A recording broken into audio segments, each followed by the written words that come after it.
Hello, good morning. We're back. Yeah, guys, we're back for another reaction. Yeah, and today we're gonna react once more to Jerome Everdoni. This is his performance for the song My Way. Yeah, this is actually one of the best song of Elvis, and according to publications, it's one of his masterpiece, which was then as well a very popular song, and yeah, a beautiful one. Yeah, I promise you'll be surprised to see a real clone of Elvis Presley. Dive in, guys. Come on. Let's go. Okay, there you go. Jerome Everdon.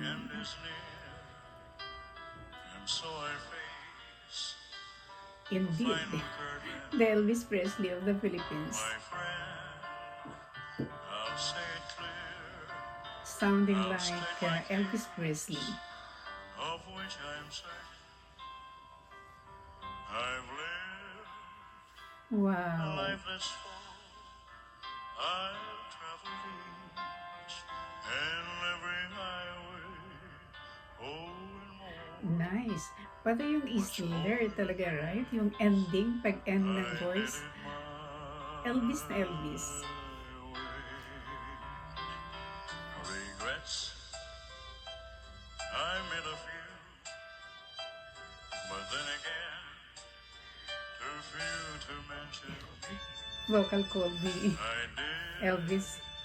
What I had to do, and so it true, without exemption. I planned. Indeed, a clone, right? Parehas na parehas. Pati yung yung pagkakalma, yung kalmadong kumanta. No? Ganun kasi si Elvis, di ba? Kalmado. Mahinahon kumanta. Ayun. Ayan.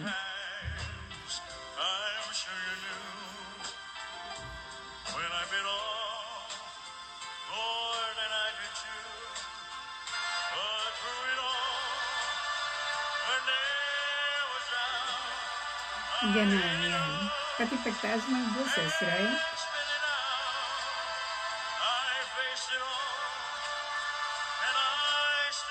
So, naano talaga akong tinatanong si Jerome kasi tunog Elvis talaga. See? Yun, yung ang lumanay.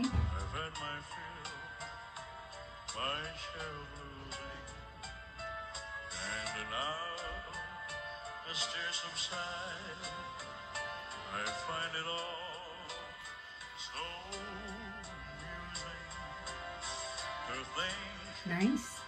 I did all that, and may I say, not in a shy way. Para nating pinapanood si Elvis sa ibang mukha. Right? Naging Pilipino.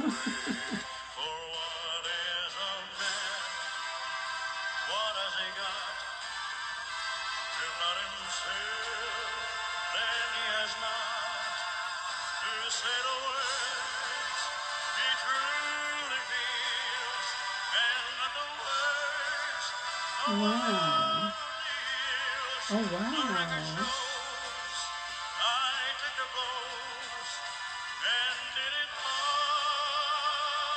Elvis. It's really Elvis.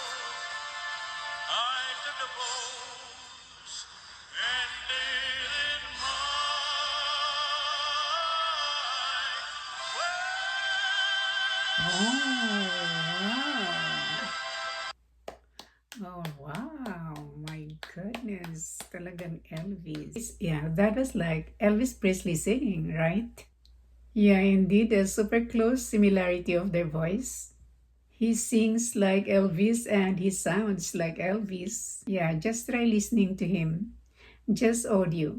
And the first one that will come into your mind is Elvis.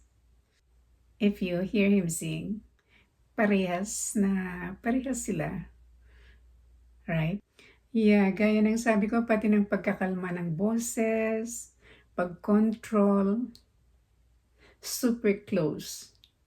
Yeah. Yeah, actually, isa sa pinakamagandang style ni Elvis, pag kumakanta is yung kalmado, at saka mahinahon kumanta. Controlled ang boses, hindi siya nagbibirit. Pero ang ganda ng pagtaas ng boses. At yun kuhang-kuha ni Jerome. Yeah, so once again, I would say that Jerome nailed this performance. It was a very beautiful rendition of the song. So that's it, guys. I hope you enjoyed the video. And if you are watching now, please do subscribe to my channel and comment where you're watching from. Yes, I would know how far this video have reached. Thank you for watching, and I hope to see you soon on my next video. Bye-bye.